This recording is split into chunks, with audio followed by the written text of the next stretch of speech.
Assalamualaikum warahmatullahi wabarakatuh.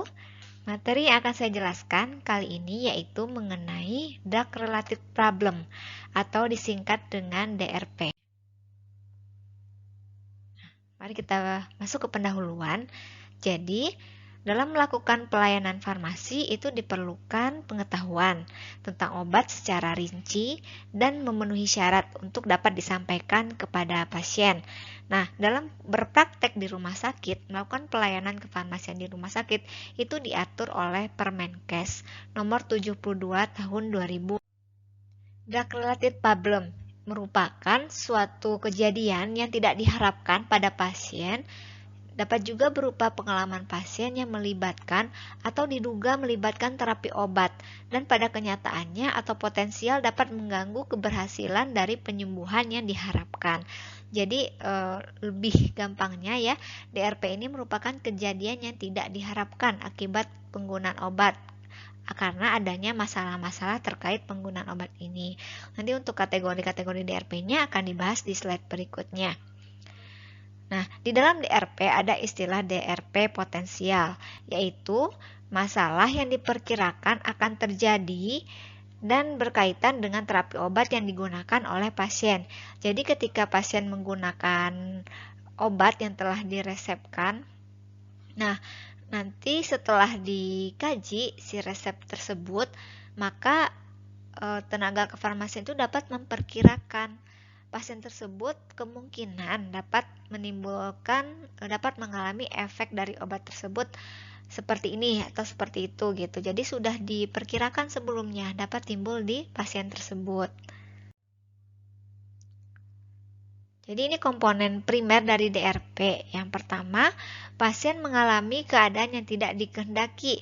Ini pasien mengalami keluhan medis ataupun gejala, diagnosa penyakit, kerusakan, cacat, ataupun sindrom, dan dapat mengakibatkan gangguan psikologis, fisiologis, sosial, bahkan kondisi ekonomi. Ya. Yang kedua, adanya hubungan antara keadaan yang tidak dikehendaki dengan terapi obat. Nah, sifat hubungan ini tergantung akan kekhususan dari DRP. Hubungan yang biasanya terjadi yaitu antara keadaan yang tidak dikehendaki dengan terapi obat adalah kejadian itu akibat dari terapi obat atau kejadian itu membutuhkan terapi. Jadi, efek yang timbul dari DRP tersebut membutuhkan terapi lagi gitu ya, terapi tambahan lagi akibat adanya hubungan antara yang tidak dikehendaki antara obat yang digunakan, seperti itu. Ketika terjadi DRP pada pasien, baik itu setelah menggunakan obat, kemudian muncul efek yang tidak diharapkan, ataupun ketika ditelaah resep yang akan diberikan dan ditemukanlah DRP yang potensial yang dapat terjadi pada pasien, itu perlu diidentifikasi dari data-data yang ada ya. Semua data esensial, kemudian data-data lain diperlukan itu digali dan kemudian tenaga farmasi harus mencari pemecahan masalah akibat DRP yang muncul tersebut.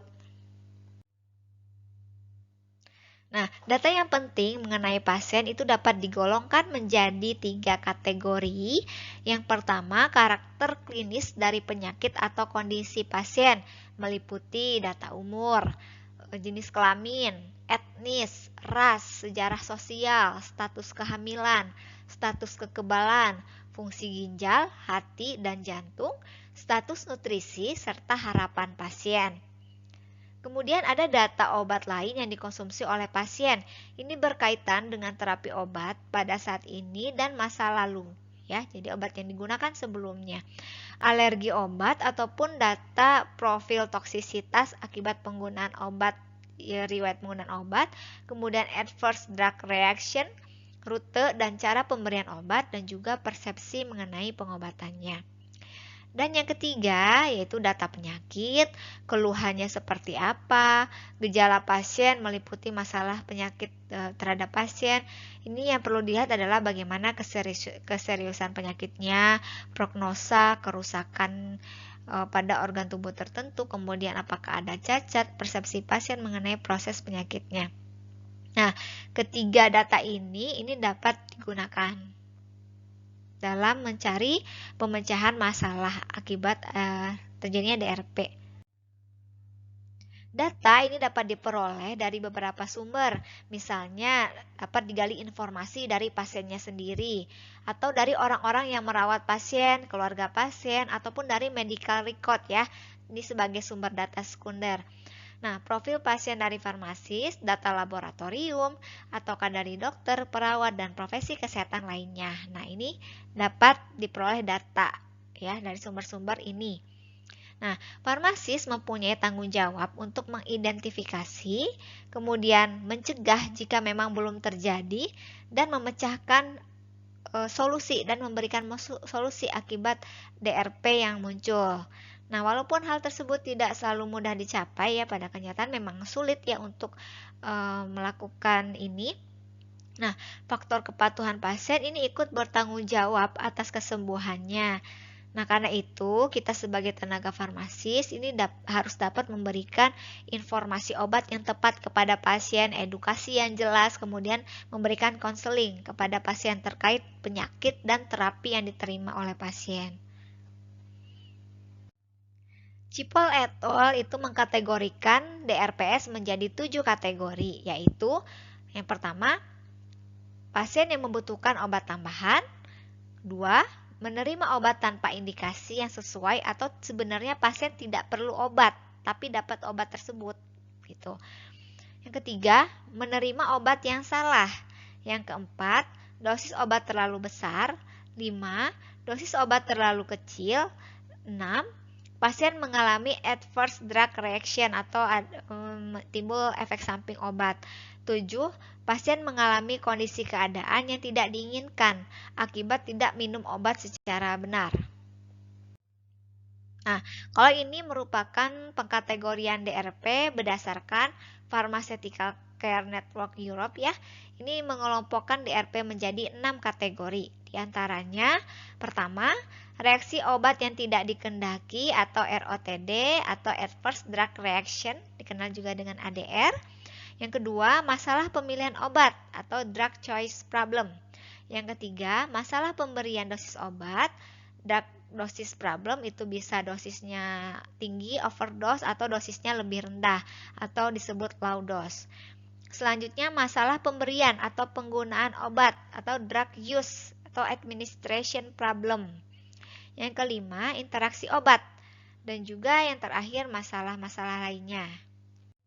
Ya, mari kita bahas satu persatu. Ya, kondisi seperti apa yang membutuhkan obat tambahan? Ini biasanya DRP yang membutuhkan obat tambahan ini penyebabnya yaitu pasien sebenarnya membutuhkan obat tambahan misalnya untuk profilaksis atau untuk pencegahan penyakit ataupun untuk pramedikasi. Nah, pasien memiliki penyakit kronik yang memerlukan pengobatan kontinu, memerlukan terapi kombinasi untuk menghasilkan efek sinergis ataupun potensiasi dan atau ada kondisi kesehatan baru yang memerlukan terapi obat. Tetapi pasien dengan kondisi-kondisi seperti yang dijelaskan tadi tidak mendapatkan obat yang diharapkan gitu.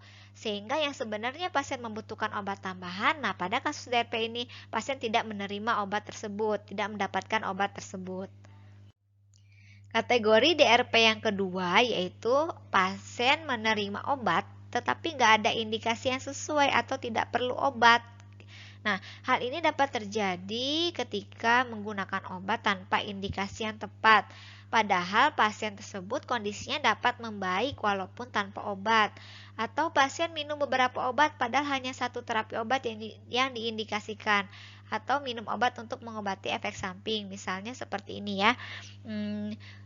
Pasien sebenarnya tidak ada gejala demam, tapi hanya flu dan batuk ya misalnya seperti itu. Tetapi pada kasus ini pasien mendapatkan obat flu dan batuk plus mendapatkan paracetamol. Nah, pada paracetamol itu kan keluhannya tidak ada pada pasien, tapi pasien mendapatkan obat itu dan pasien menggunakan obat itu gitu. Nah, ini maksudnya. Jadi pasien menerima obat sebenarnya nggak ada indikasi untuk digunakan pada pasien tersebut karena pasien tidak mengalami gejala demam ya seperti itu ya salah satu contohnya. Kategori DRP yang ketiga yaitu menerima obat yang salah. Kasus ini dapat terjadi jika obat tidak efektif, ketidaktepatan pemilihan obat, kemudian adanya alergi, adanya resiko kontraindikasi, resistensi terhadap obat yang diberikan, kombinasi obat yang tidak perlu dan atau obat bukan yang paling aman. Nah, hal ini dapat terjadi karena kurangnya digali informasi kepada pasien terkait riwayat pengobatan sebelumnya, terkait riwayat alergi ataupun informasi lain yang diperlukan. Sehingga ketika menggunakan obat yang serupa pada kondisi penyakit yang sama yang membutuhkan obat tersebut, sehingga terjadi drug related problem seperti yang disebutkan tadi. Misalnya, seorang pasien mengalami alergi terhadap penggunaan Antalgin, ya matanya bisa sembab gitu ya akibat penggunaan obat ini.